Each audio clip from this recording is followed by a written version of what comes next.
Hello fellow LEGO fans and welcome to my LEGO digital building instruction tutorial.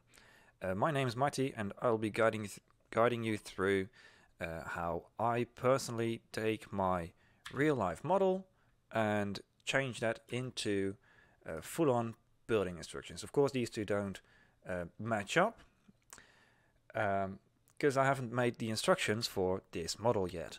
Like this is a C model of a 8880 supercar, and that's what I'm going to be using to guide you guys through how to make building instructions. So let's get started. I always use LDCad. If you prefer Stud.io, I'm sorry, this tutorial is not going to be for you, as I'm going to show you how to use LDCad, LPUB 3D, and a little bit after editing with Adobe Acrobat, which is optional. Getting started. So we're going to start a new model. Yeah, I'm going to jump straight in. We're going to start a new model. We're going to name it. And as I said, it's going to be an 8880 supercar C model. So I'm just going to name it C model. Add a title, add a name, and hit accept. And now we are in our editing, like 3D view, which you can see absolutely nothing right now.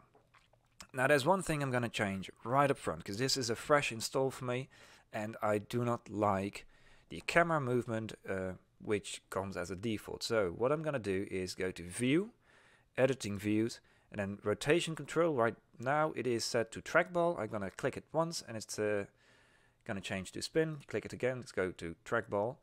I'm going to set it to Spin. That is how I like to use it, and if I tell you how to rotate your model, that is the way I have it set up. So if you have it on trackball, you're gonna end up with different controls. Now to creating the model, right here we have our main group 1, 2, 3, 4, 5, 6, which we're gonna get into. But first we need to find our pieces.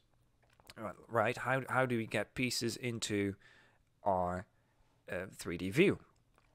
Now, this is all going to be overwhelming, but what you see in the bottom left, right here, where my mouse hovers right now, is names of what every button does. So we're going to have a library sorted by function, a library sorted by category, or path listing of Lego sets, search this inventory, getting your parts into your model. You're going to search your parts by library sorted by function.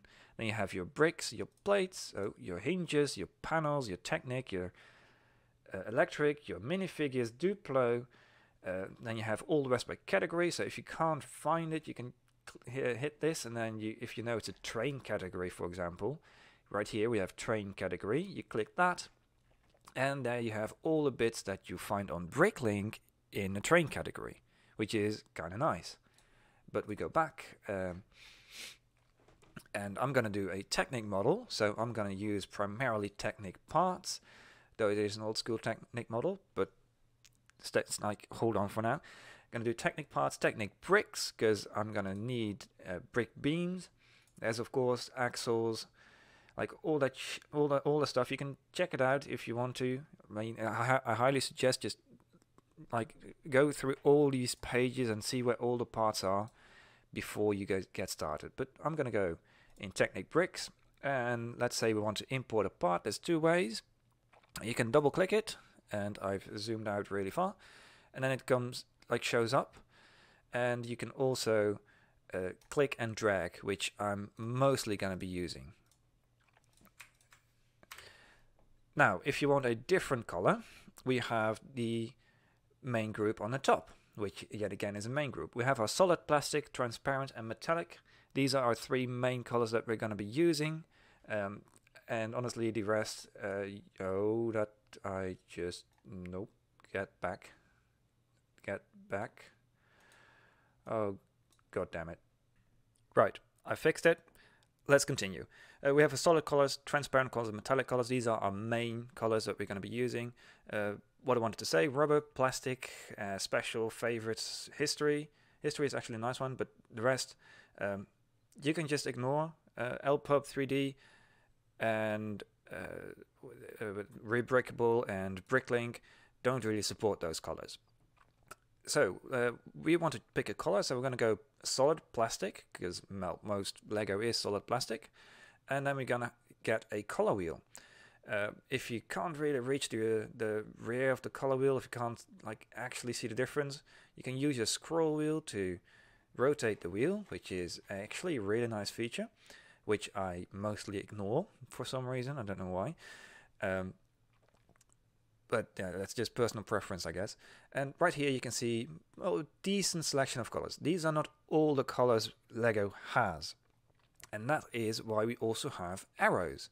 So when we click on the right arrow, we're going to get a different wheel, where here you have more colors.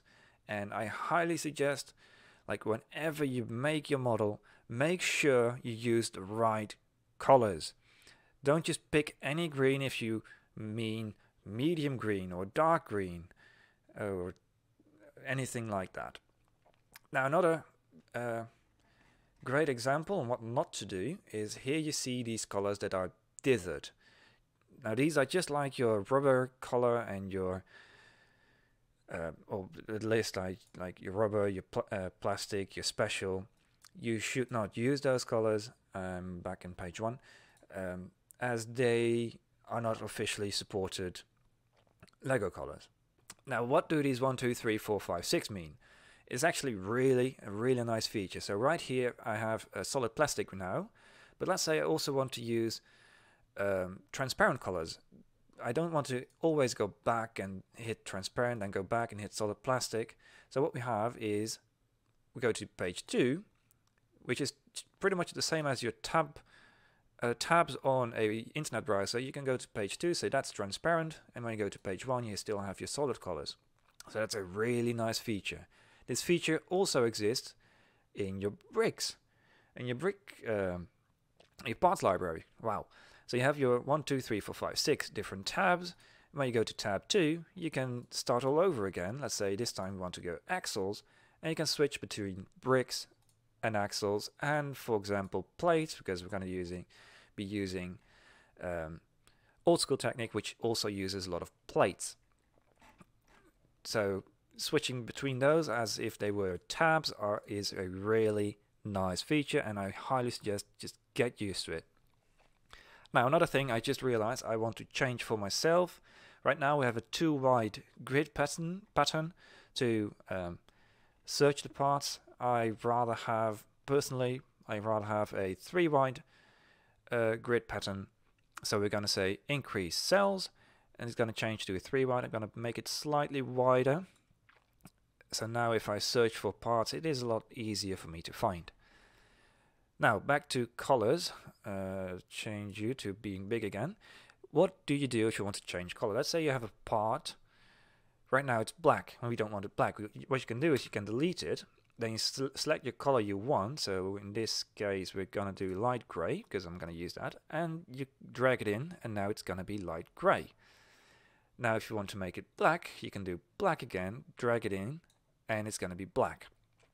Now let's say you imported a piece, but you realize you want it to be white rather than black. How can you change that?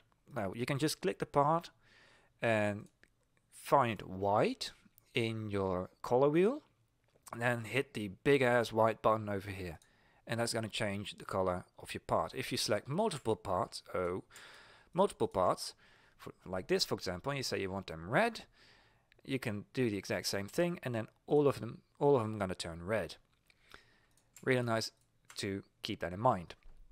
Now what you also notice is right here this line of boxes changed colors, because we used black, and then we used gray, and then we used black, and then we used white, and then we used red. What does this mean? This is your color history. So let's say you use mainly 3 colors in your model. You don't have to always go through the color wheel. You can just say, like, now I want white, and I'm going to change them to white. Now I want gray, I'm going to change them to gray. And so that's going to be like able to speed up your process on making instructions. Now, camera movement. Now that I have parts in here, it's very simple. Left click, drag is. Are you kidding me? Okay, so it did reset everything. Editing views, spin. There we go.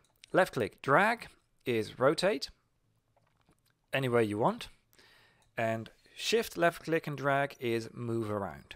That's all you need to know, and that's all I'm going to be using. So left click, rotate, shift left click, move around. Now let's select all the parts and delete, because now we're gonna we're gonna be importing our model. Right, importing your model. It sounds easier than it actually is. So we have a model right here, and the first thing I need to do before I can import this model is make sure I know how to build the model. Yeah, so what I'm going to do sounds counterintuitive. I'm going to take it apart somewhat and change it into sections. To give you an example, hold on, let me change my angle. What we want is make easily buildable sets of instruction.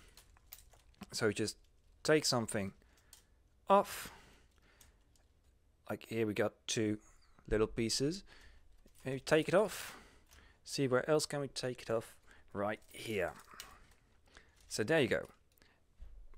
You have we have a nice little section. Well, this is a decently large section, but you want to like divide your model up in bits like this, so you can make your instruction process a lot easier. Let me do that right now, and I'll get back to you in a minute or a second. I mean, you're faster than me. May I present to you that same truck, but in little itty bitty pieces. As you can see, it is built, taken apart into sections. So we have a middle frame, we have a right rear frame, a left rear frame, a front differential frame housing. We have front suspension left, front suspension right, and when we go over to that side, we get the interior, like piston engine, interior, and roof, and hatchback, whatever that is. It doesn't really function other than looks. So this is all the entire model taken apart, and this is also the sections I'm going to import one by one into LDCad as a main model and submodels. And I'm going to explain everything in LDCad, so let's just switch out to that.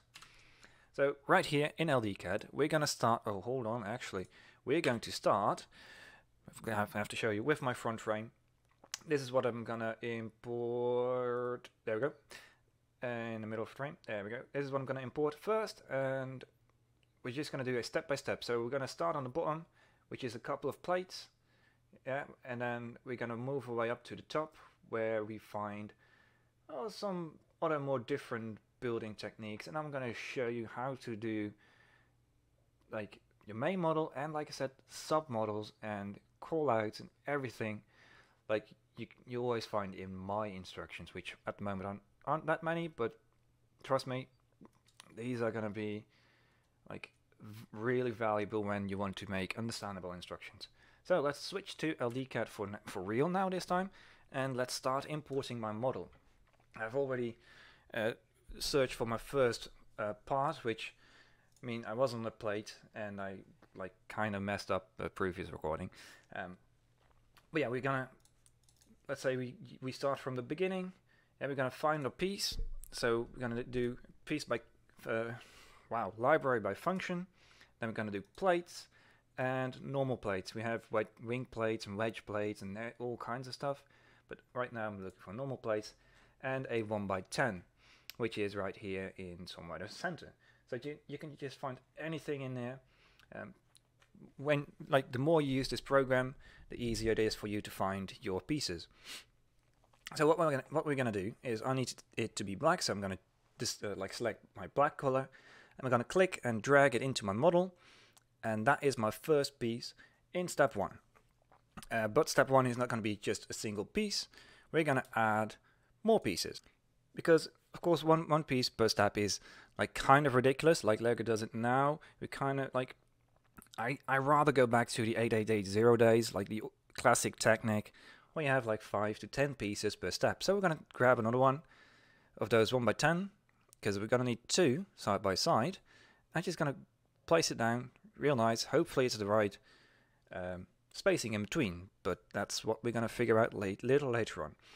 Now also what we want is a 1x4, which goes to the ends. And I've already started. I've shown you how to do this. Click and rotate, shift back to, move on.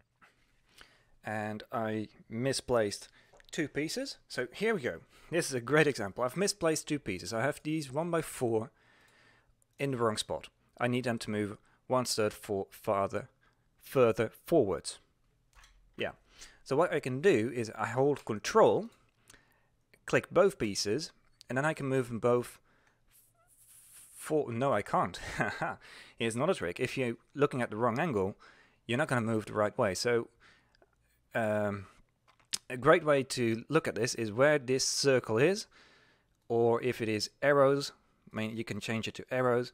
Wherever that arrow or circle is, wherever this white thing is pointing, that's your perspective. So right now I can only move it up, down, left and right.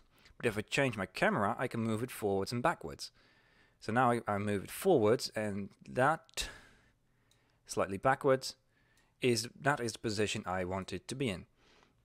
So that's how you can move around multiple different pieces. Now the last piece I'm going to add is my smooth plate, or tile I should say, which will serve as my sliding plate for my steering rack. So we're going to need a 1x8, which at the moment is in the wrong orientation, but I can at least somewhat put it on the right spot, which is right there. And now I want to rotate it. So what I want to do is go to top view, and then I can rotate it by 90 degrees and move it over till the right position. So as you can see, these plates on the right are in the wrong position compared to the plates on the left. So what we do again is hold Control, click both pieces, and then click and drag to move them in the right position. And there you go. That is step 1. And now, the most important part in making building instructions is adding more steps. Because I can just continue building right here, but then in LPub is going to show up as a single step, and we don't want that. So what we're going to do is right here on the top we have our arrows. We're going to hit like back, all the way back, forward, all the way forwards, and plus. We're going to hit plus, and then you can see with step it now says 2 out of 2. If you hit arrow back it says 1 out of 2. So 1 out of 2 is step 1, which is this. 2 out of 2 is step 2, which we're going to make right now. Right, so what's next for me is bricks, Technic bricks.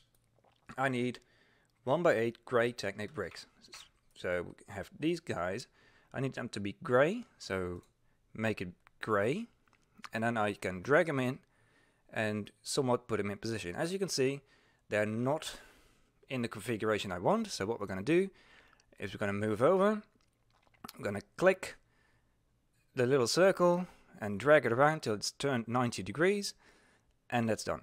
Now we move it in place. One goes here, and now we need another one, which I can just click drag. But what we can also do is go to the top view to make moving it around a little easier. Then click it and hit D. No, hit Control D. There we go. And that will duplicate whatever we have selected. So if I have selected multiple bits and say Control D, I copy multiple parts. I don't need that, so I just delete, and that's it. But now I have to 1x8 Technic bricks. Those ones, all my pins in there to store my section. So we're going to find my pins, hassles, plain tiles, make Technic pins. Then we're going to want to have friction pins, because that's what I have right here. And here we go, and we have 2 different kind of friction pin. We have a friction pin, and we have a friction pin with slot. Now, how do you know which one you need? Because of course, like if you use a wrong pin, you're gonna get a wrong parts list. So which one do you need? Well, it's quite simple. If you do any modern day model, you're gonna want to use the friction pin with slots. For me, I'm using an older model, so I'm gonna first check which piece my model uses. So I'm going to switch to internet, which is really nice. Internet, go to Rubricable, because that's a great site that actually tells you like what color the models use and what pieces the model use and what mode variant the model uses. So we go to search and we enter 8880 because that is the set that I'm using, and then we go to supercar, and if I'm correct, if I scroll down, we have our inventory. It is loading right now. Now we're just going to look for the pin that we need to use, which is this one, and it says center pin for pin friction ridges lengthwise and center slot. So I can use the newer style with center slot, which is easier to remove than the old style. So go back to my instruction of my LDCad, wow. And we're going to go first make the color black, because pins are all black, and then we're going to click and drag our pin into my model, and as you can see, yet again it is in the wrong position. So first I want to turn it 90 degrees, and then I want to position it in the right hole, which is here. But as you can see, it is in the wrong position, but if I move it down, it is still in the wrong position. Now, how can you change that? It's actually quite simple. First, what we want to do is on our white little thingy, we're going to change to moving arrows. This is these arrows are used to move the pin. If you have the rear arrows, you move the center of your piece, which usually you don't want to do. So go to move our piece, and then move up and down. Nothing changes. Now on our keyboard, we're gonna hit 1 just once, and then when we move it, we have much tighter control on where we want the pin to be. And now we can actually place it where we want it to be, right in the center of that hole. Now usually when I'm done, I always go back to hitting 2 on the keyboard, which gives me back my original grid. And if we hit 3, it actually is an even larger grid. So you can keep that in mind. Usually I work on the middle grid. I don't know how big we can actually go, but you know, this is what for me works best. Now this is 1 out of 4 pins. Like I said, I want more. So I'm gonna position my camera to where I want my next pin to be, which is all the way on the other side in the same beam. So I hit Control D, and then I position it. And since I use my previous pin as reference, it's gonna go in the right spot instantly. Because if I were to have clicked on the beam and then import the pin again, it is in the wrong position. And it is also in the wrong height, as you will clearly be able to tell. Yeah, but if we reference like the pin, so the last piece you select is the piece that the program will reference when you import a new piece. So let's say, for example, I turn him 90 degrees, and then I'm going to import another piece. It is also going to be turned 45 degrees. Yeah, so undo all of that, Control Z, undo. Quite simple, standard computer logic. Yep, so I use a pin as reference, so it's going to be in the correct height. Now, I also want these pins on the other side, so what I can do is select both pins, hit Control D, and move them over to the other side. And that's it. That is page or step 2. Now on to step 3, which is, yet again, we start out with adding a step. So we click the plus right here on the top. And that is step 2, which this time is going to be more complicated. Because what I want to do is now, first add my triangle pieces. So go to tab, again, pieces, technique bits, lift arms, and we look for the classic, the triangle lift arm, which is this one. Yet again, we have 2 different versions. We have one that has a straight end, and we have one that has a smooth end. I mean, you can see the difference. The top one is the new style, the bottom one is the old style. I know I'm going to need to use the old style, so that's what I'm going to import. Now, I need them to be blue this time around, so I'm going to change the color to blue, which is the right color in this case. move around my model a little bit. We're gonna click my pin as reference, and as you can see, it actually also referenced my color. So now the piece is black. So I'm gonna change back to blue again, which doesn't change the color of the piece yet. That only happens if we also hit the large blue box right over here. We're not gonna do that. We're gonna click and drag my new piece into place, and we rotate it because it is in position, and we rotate it again because it is in position. Now these right angles means put it in the right place, which is moving to left, moving a little bit to the top, and I think that is it. It is exactly in the right spot because I used it as reference. It is actually, and this piece is instantly in the right spot. Now what you saw me do right here is this little box is always in the way.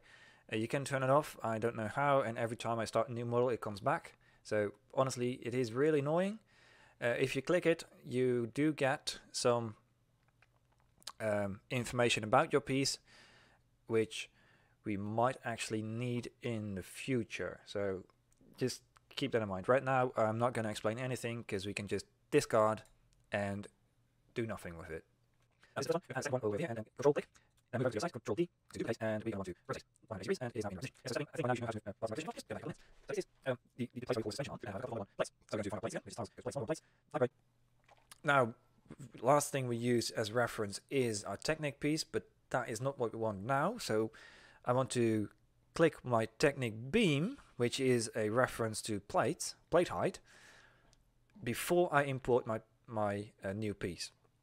Now check the color again. It is still light gray, so I can just click and drag my piece into my model and move it over to where I want it to be. I want to have the Control D all the way on the left, and there we go. So this is step 3. Now step 4. So we do another step. Here we want to add a differential, but a differential is going to be a submodel. So how are we going to do a submodel, you might ask? Well, that's a great question, and I'm going to show you. So we are on step 4 because I hit little plus, and now we're going to make a submodel. So what we want to do is right here you have these two houses. The first one is go back to your main model, which is this, and the second one is add a new submodel to current file, which like, yay, that's a submodel, that's what we want, right? So click it, then you're going to end up with this dialog box. Now what I really suggest doing for submodels, not for callouts, but for submodels, you're going to change the name to whatever it is. So front diff. So if you need to change it later on, you can find it easily. So you say front diff, you say accept, and that's it. And now this like submodel thing works exactly the same as our main model. We can make steps, step 1, step 2, step 3, and we can just drag in parts whichever we need. It must be dark gray, so make dark gray, we click and drag, and there is our differential. Now what we want to do is add our internal gear, so we're going to change light gray, 3 second piece, position right where we want to be, which is all the way against the edge, which as you can see doesn't fit. So how do you change it again? We hit 1 on the keyboard, and on the little button we hit the new one, and we can control it right up to the edge. There we go. And hit 2 again, and we go. Also back to the point of the site, so we just add it on the site and rotate 90 degrees, and move in position. Is that the right position? Seems like it's find you. Yes. So press 1, move over back to light gray, and I'm going to add third gear, and turn 90 degrees. There we go. Going to move it down. There we go, and let's see, it is at the moment clipping into the other gear. I mean, you could keep it like that. I'm one of those people that changes it so it doesn't clip. So that is a 15-degree turn, and we are done-ish. Now we need to add our axles, which is still simple. I need on the 4. I think that's on the 4. That's very simple. I rotate the gear, right? So that's I can do 2 things, because I know rotate the gear means I can rotate the axle again, or I can reference the different pieces, like grab axle and import it. And again, control D and hit them together, like so, right in the middle, and that is our differential. I'm going to add a step, because the differential is 2 steps, and we're going to add our bricks to the side, so we're going to need bricks. Like way, we're referencing the axle, because last week we like selected, so we're going to click the brick, move in place, turn around, and position it correctly. So I'll press 1 because at the moment I don't think we need to. So we can change our grid to be smaller, and there we go. Now we duplicate control D to the side, and we are set. So that is our differential, which is a 2-step. So if you want to watch the steps, you can hit these 2 arrows. This is step 1, this is step 2. Now we're going to go back to our main model, which is this house button, or on your keyboard press End, which is also going to bring you back to your previous model you worked on. If you hit Control End, it's going to bring you back to your main model. Now, how do you get your differential or your submodel into your main model? Because of course at the moment we can't see it, right? So how do we do that? Well, we go back to our parts inventory, take a new tab which we haven't used yet, and go to, I believe, model content, and then content of current sessions file. We click it, and there we have our main model, which is this guy, and we have a differential. So if we grab the differential and move it into a main model, you can see our main model changes. And we're still on step 4, so that's good. So now we're going to position this in the right position. Yeah, there we go. And we want it to go down. As you can see, it is slightly wrong, so we're going to move position. Yeah, and if you really want to use the key, that undo. That didn't go as planned. Hit 1, hit 2, go down, hit 1, go up, and there we go. Hit 2 again, and we're back to normal. There we go. Now we have our differential in place. And if you want to edit the differential again, you can go into your file content, where we are here in your tab. Then there's this little tool. If you click it, you can edit the differential, and if you click on the main model, yet again on that tool, you also go back to your main model. That's how you can go into all your different submodels, which is going to be all filled up at the end of this project file. So that was our step 4, which is adding a differential. So let's get to step 5, which is a couple of plates. This is special. So plates, black, we want to actually one reference to the original plate, and I want a 6 plate right now, which actually, no, it's on the same, what is it, Z-axis? I don't know, it's on the same axis, like this. I want to be able to so 4 steps, now. So we're going to take our 1 by 6, drag in, and this is the position we want, we let go, and it is exactly my position. I also have one on the other side, so we're going to take 2, drag in, we also use Control D, and now it is at the right height and the right position. So moving the camera actually really helps in moving the pieces. Like before you move the pieces in there, moving the camera to the right position is actually really helpful. Now this 2 pieces, that's not good enough, right? We are also going to add a couple more, add 1 by 4, which goes all the way to the end, which is actually most one, we can copy it all the way to this side. We're also going to add a 1 by 2, which needs to be here, and then rotate it 90, and there we go. And that is the wrong color. So this piece is the wrong color, so we want to change it to gray, light gray, and then hit the big gray button, and it changes to gray. So that's if you make a mistake. So now if we go back, we can actually check our steps. So this is step 1. Yeah, when you take go all the way back, it's step 1, step 2, step 3, step 4, and step 5. It is where we are currently at. Now we're going to add our last and final step. So we're going to add a step. I'm going to make a new submodel because I'm going to want to add a gear which goes on here, and it is easier to have that as a submodel and just import it in there. So what we're going to name it is front diff gear idler, because it's an idler gear. Doesn't really matter as long as you understand what it is fine. So we want to make axle, whatever it is, it has to be different. So we want to have axle, which is like 6 long, it's 556 and we're going to change it. Then we add our light grey gears. Why do you have 2 axles? Gears, right. And I want a old school gear, old school 16 tooth. Put it on there, rotate it 90 degrees, move it slightly to the right, I believe. One more, one less. Hold on. That's actually a really good question. Is it, because this is a 6 long, right? So if we do one more, so we have 4, 4, 4. Yeah, there we go. So what you can actually do is use this grid that you see. Hold on. Use this grid that you see to locate wherever your piece needs to go. So 4 squares is 1 stud. If you have your grid set at number 2 on your keyboard. If you have it set at number 1, I'm not willing to count. If you have it set at number 3, it is 2 squares per stud. So as I'm usually in for number 2, it is 4 squares per stud. So move it out 4 squares from the side of the axle. Undo. From the side of the axle means it is 1 stud out. 1 stud in, I should say. And that's what I want. I also want a bevel, 42 bevel, which we just add right there. And then actually you can have these gears are slightly thinner than what you usually make on the gears. And also want, and this is a nice one, I also want a spacer, no, a connector on these guys. Since I'm doing a C model of an existing model, I need to figure out which piece I have. So we're going to move over back to our, what is it? Not a model, our rebrickable, where I still have the 8880 opened up, and we're going to find which piece exactly I need. So that is a X opening. Wait, what? Technic bush half tooth type 2. So when we go back into our LDCad, we're going to find our type 2, which is this guy. Half type 2, half type. What's the difference? 4265 and 6577. We are at 4265B. It looks like 4265B, which is this guy. And they share exactly the same name for some reason. So what did I just do? There's this model, and on the bottom you can see 6577.dat, where right here, yeah, 6577.dat, and here you can see 4265b.dat. Wow, dat. Now when we go into onto Rebreakable, we can actually see the part number right here, which is 4265B, which is then the correct part that I want to use. So go back into this one. There we go.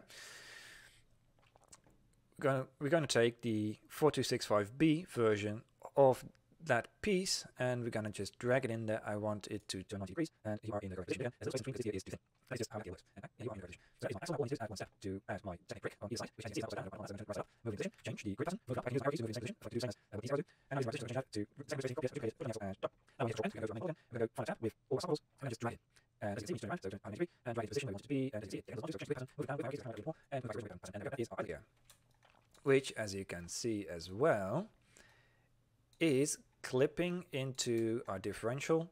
And this time around I'm actually not going to change anything, because honestly, who really pays that much attention to the instruction, right, when they're building something?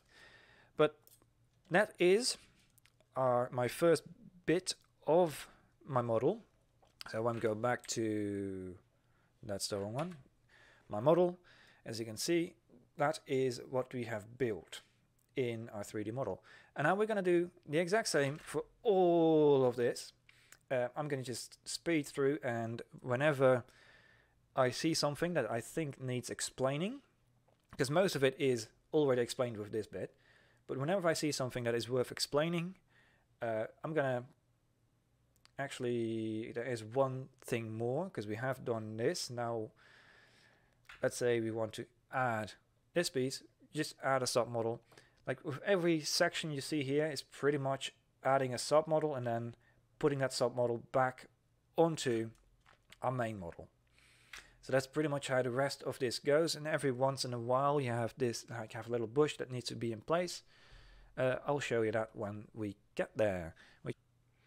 Right, now before we continue, I realized it might actually be a good idea to show you guys how the progress we've made in this model actually translates into instructions, or is able to translate into instructions. Because I did mention, I hope I did mention, they are going to be high quality instructions. So of course I'm going to make that true as well, right? So right here I have my instructions kind of made. This is without editing in Acrobat afterwards, so there's going to be some randomness still going on, like this 5 by 3 by 0.5 call out right here. But this is pretty much straight up what we're going to end up with when we export these instructions. Now this is of course already worked in LPub 3D, which I at the moment have not recorded my progress yet, my tutorial yet, so you're gonna have to wait for that one. But this is actually, this is just showing you like how the instructions look. So the first 3 pages are quite simple, right? This is the first step, second step, third step. Only when we get to step 4, where we add a differential, and step 6, where we add our idler gear, it's going to get interesting. And that is also why you want to use submodels and callouts rather than just building everything into the model. So let's go to page 2, which is this one. Yeah, it looks a bit crowded now, doesn't it? But here's the idea. This, what you see with the differential and with the idler gear, I did mention there were submodels, but since they fit in the same page, this is pretty much a call out. And what you do is just you take that 2-step instruction and you put that in the same page or in the same instruction as where they go into, and then with an arrow you point to where they need to go. And actually I didn't pay attention to these arrows position, so luckily they are in the right spot. So that was like, this is, for me, this was a real quick, just put them in there, make sure it looks okay. Yeah, so there's a little mismatch in there, but this is pretty much what I've just shown you, what you could do with using these using LDCad as your modeling software. But yeah, this does need, of course, a little more work, as you don't have the background. You don't start out with the background. You don't start out with the submodel background. You don't start out with the PLI annotation. Like, this is actually a lot of work afterwards as well, still. But this is a great example on how it is going to look in the end.